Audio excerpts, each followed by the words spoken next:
As the evening sun dipped below the horizon, casting a warm glow over the city of Jerusalem, Jesus and his disciples gathered in the upper room for what would become known as the Last Supper.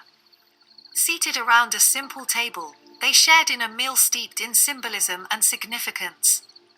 Jesus, knowing that his hour had come, began to speak to his disciples, imparting to them words of wisdom and comfort that would sustain them in the days to come.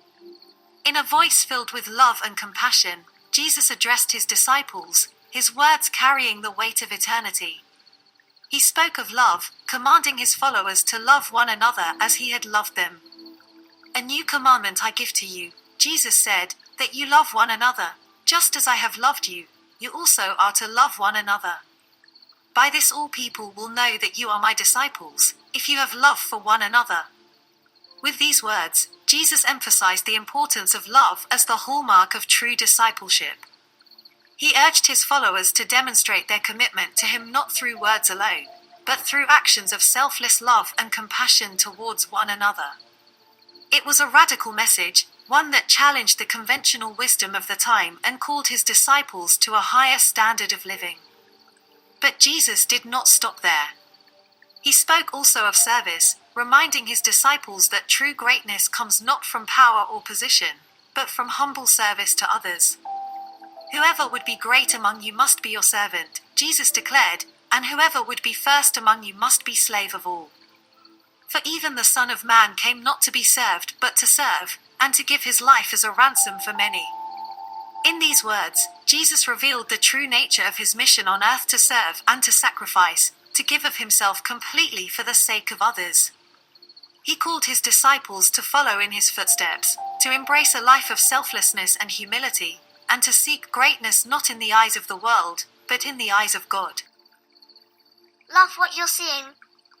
Hit subscribe. Let's keep the good times rolling together. Yet, beneath the surface, there was a sorrow knowing that the hour of his betrayal was at hand. With a voice that carried the weight of eternity, Jesus addressed his disciples, his words measured and deliberate. "Truly, I tell you, one of you will betray me," he said, his voice tinged with sorrow. The disciples recoiled as if struck, their eyes widening in disbelief and confusion. Each one searched the faces of his companions, grappling with the gravity of Jesus' words, unable to comprehend how such a thing could be possible. Peter, ever the impulsive one, was the first to speak, his voice tinged with indignation. "Surely not I, Lord," he exclaimed, his eyes blazing with fervent loyalty. But Jesus merely nodded, his expression somber yet compassionate.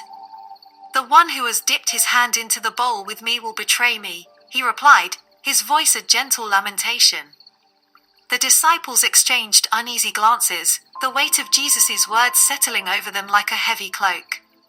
Each one struggled to come to terms with the revelation, grappling with the implications of such a betrayal.